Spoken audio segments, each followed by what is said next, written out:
Girl, grab your notepad, your notebook, whatever you need to grab, and a pen so we can figure out how we're going to become that girl in 2025. I don't like the way that I said that. Hey, girly pop. Did your life end up in 2024? Mine's too. Let's figure it out together. I ain't like that one either.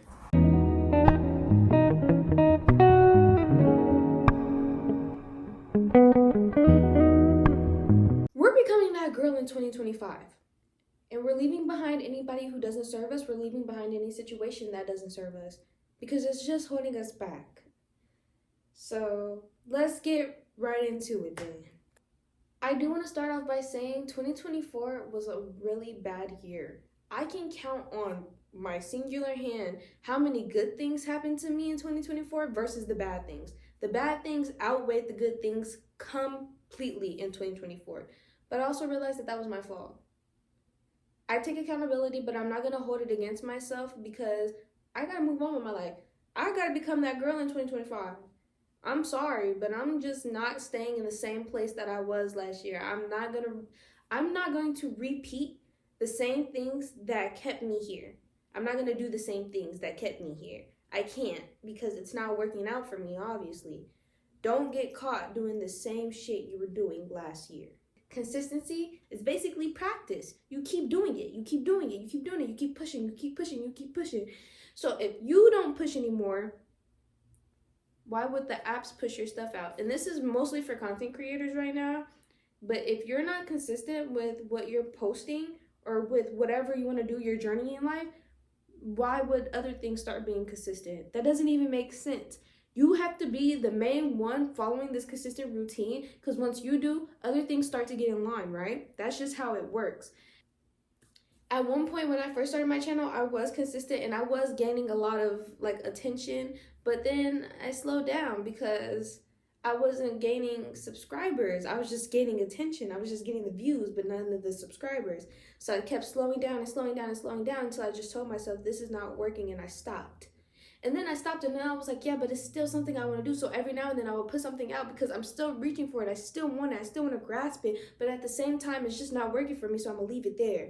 Like, you just can't pick up and drop the ball. You can't keep picking up and dropping the ball. Either you want the ball or you don't want the ball. Like, you have to make it very clear.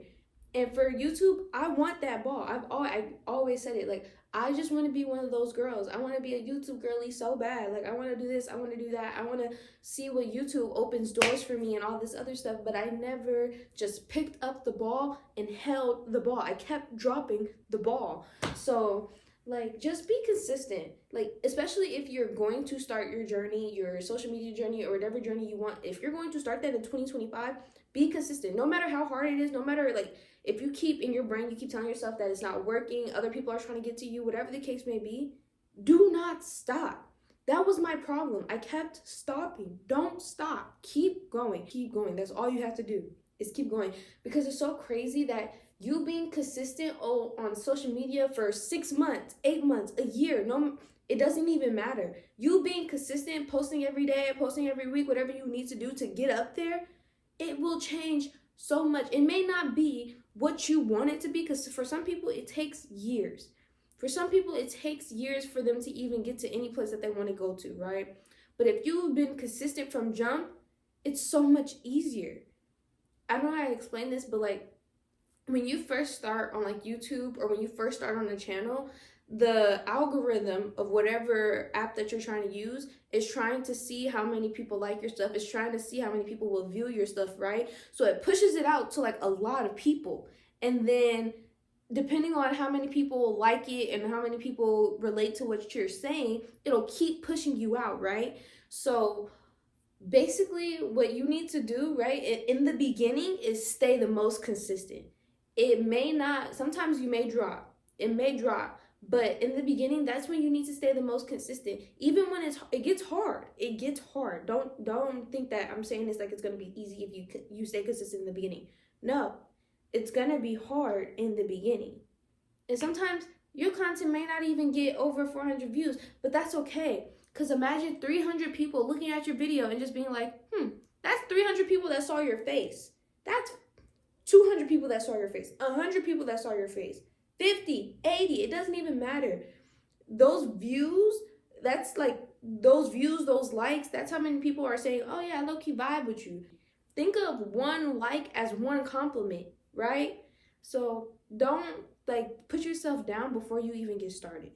Just stay consistent with it. This shit is hard. Being consistent is hard in itself, but that's the whole thing with self-discipline, right? So for you to be consistent, you need self-discipline. You need to be able to teach yourself certain things. You need to be able to tell yourself, okay, I can't do this, but I have to do this. Or you need to be able to redirect yourself, and yourself actually listens. You want to teach yourself how to do something. Self-discipline is waking up at 5 a.m. every single day, with or without the alarm, but you're disciplining yourself to wake up at 5 a.m. every single day, right? Until your body gets used to it. You're disciplining yourself to go and work out every single day until your body gets used to it. You're disciplining yourself to go to work every single day, even when you don't want to. That's self-discipline. The fact that you're making yourself go do something that helps you is self-discipline. You're teaching yourself something.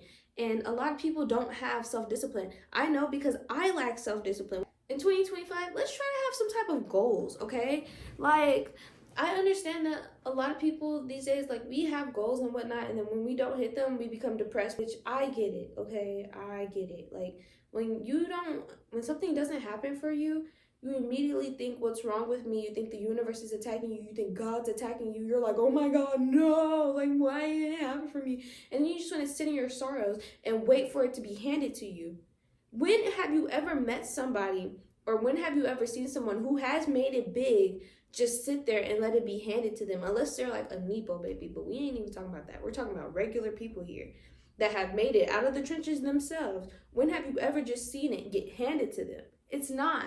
They keep fighting, they keep hustling, no matter what happens, no matter how many no's, no matter how many redirections they have to take, they keep fighting for it, and they keep pulling and pushing for it, because that's what they need, right? They need it, they crave it. That's why they're gonna keep fighting for it, right? So goal setting. Every single day, I write a miniature to-do list of things that I need to get done for today. That's today's goals. Then you want monthly goals. You want yearly goals. These are all things you need to have before you even start the year off. Like, having a daily goal, okay, that's fine. That's whatever you need to finish today to get to what you need to get done in that month, right? So I would say in the beginning of the month, but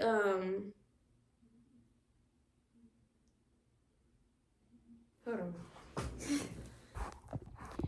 In the beginning of each month, I would say write a monthly goal for that month. Or you could do it in the beginning of the year, and you could write a goal that you want for each month, and then you can break that goal down when you do your daily goals and whatnot. There's ways to obtain the goal that you want, right? However, I would say write your goals in a way that they are obtainable. I'm not saying don't strive for big goals. Definitely strive for big goals, but don't set those goals way too high, because when you don't reach them, you're gonna be like, why didn't I do it? Why couldn't I? You're just gonna eat yourself up for it, instead of just realizing that you could have made that goal a lot smaller, a lot compact, and you would have reached it. Sometimes it takes really long to hit a certain goal, because that's not what God has in store for us right now. That's not what the storyline is supposed to be right now. So you kind of have to wait on him, and you have to wait and see. Honestly, I would say talk to God before you even do your yearly and monthly goals. Pray on it. See what God wants you to do. Sometimes he will show you. Like, when those goals don't go the way that you want them to go, and you're like, but you reached another goal in that same month, then you're going to be like, okay, God didn't want me to get that one. God wanted me to get this one. But the one that he gave you probably blessed you 10 times more than the one that you wanted. So I would say when it comes to setting goals and whatnot, make sure that they are obtainable, but still strive. But make sure that they are obtainable for you, and don't beat yourself up when you don't hit that goal, when you don't reach that goal. But set those goals, though. That's what life is all about. How many goals do you think you can achieve in a day? Is environment. Your environment matters.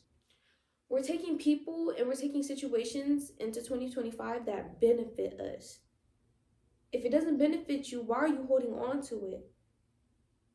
You're just holding yourself back. Okay, I never even realized how much environment matters until I left Vegas. I currently live in Vegas. But when I left Vegas and I went to Reno, it just made me realize how much environment matters, how much the people around you, that stuff matters. Everything, all the little things matter. Weather matters. You would never think that weather would matter when it came to you. But if you're somewhere that's always cold, clammy, and cloudy, are you going to be happy all the time? No. But those are certain things you can't control. You can always choose to be happy even regardless of where the weather could be. But those little things do change your everyday life, and just your surroundings matter. The people who you keep around you matter. You don't even realize it though. You don't even realize that this person has such an effect on you until you stop talking to them. And you're like, wow. Like, they really changed my thought process. They really changed how I dealt with certain things because of how they were.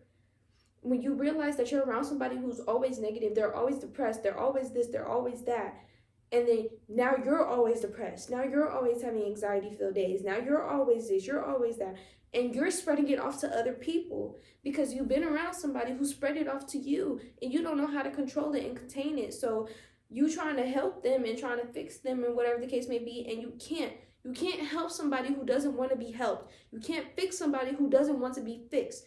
Stop staying around places and people who are literally going to continue putting you in the same cycle every single time. It does nothing for you. And I know me saying it's not going to really do much for you. Like, me telling you this is just me clarifying what you're already thinking. But like, stop putting yourself in that same cycle. And it may hurt once you let them go, once you stray away from them and you're like, oh my god, like, I'm by myself. So what if you're by yourself? Oh well, there are people who are by themselves every day, and if God put you by yourself, it's because you needed it. But we'll talk more about that later. You know what's so crazy to me? That people can literally be like, I don't believe in God because I don't see him, and I don't do the and da da da and da da da. But you believe in putting jars under your bed so that you can make money in the morning? You believe in putting jars under your bed and in your windowsill and under your pillow so that you can find love in the morning? A lot of people, they believe in like witchcraft now. Witchcraft is a big thing now. Like, a lot of people are like, oh yeah, I am the son or I am the daughter of Greek goddesses and a whole bunch of others. Did you ever see them though? That's my question. Have you ever seen any of these people? No. But you believe in them. You have faith. And am I saying that you're all wrong? No. I do believe that there's extra things happening in the earth that we can't understand and we just don't know about. However, I'm saying if you can have faith in things that you haven't seen when it comes to that, why can't you have faith in God? Let's talk about breaking habits, because in 2024, I gained a lot of bad habits. 2024, over the last month, I've gained a lot of bad habits. And in 2025, I will be breaking a lot of the habits that I did gain, because honestly, they're holding you back. You want to save money, but you keep buying bottles. You need to break a habit. You need to think about your higher self. You need to think about what they would do. What does your higher self even look like? Like, have you even thought about that? What does the best version of you look like? You can't change your appearance. I mean, you can, because we got the doctors for that nowadays. But like, if you were to describe what your best version of you would look like, or what would they be like? Would they be independent? Would they be smart? Would they be slow to anger? Would they be God-fearing? Would they be a traveler? What would the best version of you look like? Like, what would they look like emotionally? What would they look like spiritually? What would they look like physically? What does the best version of you look like? And you can't break bad habits on yourself until you know what that person looks like and you know where you're trying to get. And once you know where you're trying to get, breaking bad habits, it's still going to be hard. You're more willing to do it because you know where you're going. You know where you want to be. So you're more willing to let go of those bad habits, because the person that I want to get to and the person that I'm trying to be, they don't do those bad habits. I got to let go I'm basically losing this old version of myself to become this better version of myself. For people who literally like, whose bad habit is smoking, whose bad habit is lust, whose bad habit is drinking, does that person in your future do all that? Does that person in your future, are they so out of control that they can't fathom to get up in the morning without a drink, without a blunt, without sex? Do they do that? But you don't know that until you find the person you really, really want to be. Gain some hobbies, girl. Come on. You know what? How about this? Instead of doing those things, those bad habits that you have, instead of those, gain a hobby. Every single time you want to have sex, every single time you want to smoke, every single time you want to drink. Okay, let me go out to a pottery class. Let me go to a dance class. Let me go to an art class instead, a little sip and paint. Why don't I? Instead of dealing with those same habits that you have, gain another one. I mean, come on. Like, gaining hobbies is cool. Gaining hobbies is what makes a person cool. And solidifying those hobbies into your interest and making it something that you want to get better at, that's what makes a person. If you can go a week without really looking at your phone or without doom scrolling on TikTok because you have so many hobbies, girl, you've made it. A lot of people are literally losing their creativity because they're always on TikTok. When you realize that being on social media and being on all these like other social apps literally strains your creativity, the amount of people who lose who they are and they lose what they want to do because they're watching other people on social media and now they want to do that. That's copy and paste, baby. We don't want the same person. Like, we don't want to look at the same version of another person. We don't want to look at the same person in a different font. Like, no. Come on, be yourself. That's what makes you you. That's what makes you unique. Why do you want to be like other people? I get it. What she got is cool. I get it. What she's doing is cool. But what are you doing? What is your thing? People will literally lose everything about themselves due to social media because now look at what they're doing. Look at how fast they're going. They got their apartment at 18, 19, 20. I'm still living at home. Oh, well, you figure out what you need to do for you so that you can be who you need to be, not for anybody else. It literally got dark out here. That's how long I've been outside. We're going to talk about being alone because I did say that I was going to come back to this. But if God puts you alone, it's because you're supposed to be alone. You need that healing. You need that growth. And you know what? Honestly, I need to be alone right now. As we're speaking, I should be alone because I'm depending on someone else to make me happy right now. The minute that you think, I kind of need to be alone, I kind of need that isolation, do it. Do it. Because that person who is saying that I need to be alone and I need that isolation, they obviously need something that only isolation and being alone can give them. Be alone. You don't always have to be surrounded by your friends. You don't always have to be surrounded by other people. That's when you lose yourself because now you don't even know what you're doing. Being alone is like too much for you. You can't be alone.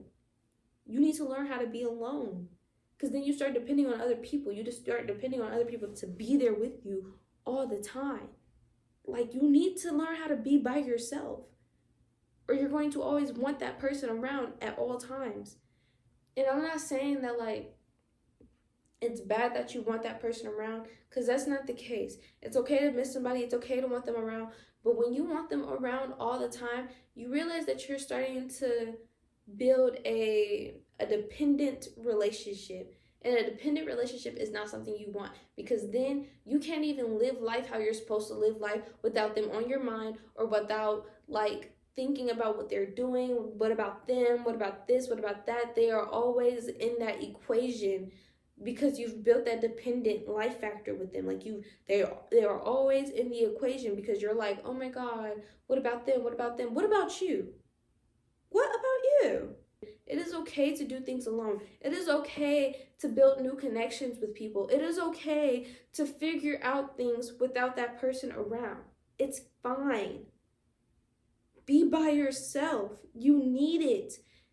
I've built a dependent relationship, and now I'm trying to break the dependent relationship because I always wanted to be around. I always want to be in the loop. I always want to be okay. But what about me though? That's when I got to start thinking, What about me? Shoot, you need to be alone. You need some time away. You need to take time to yourself. You need to heal. You need to grow. You can't grow and heal if you're always around somebody. I'm gonna end this vlog because it's now getting dark outside and I'm now dark, but I'm glad that I can talk to you guys. I am giving myself 6 months. I'm giving myself 6 months to see the change in 2025. So in June, I'm gonna update you guys, and I want you guys to be there for it. So if you could just please hit that subscribe button so you don't miss this 6-month update about how my life is going, because right now it is a little shitty. 6 months. 6 months. And if it doesn't go right, I'm gonna end it all. Okay? I'm being dramatic. Bye. I love you. Kisses for everybody.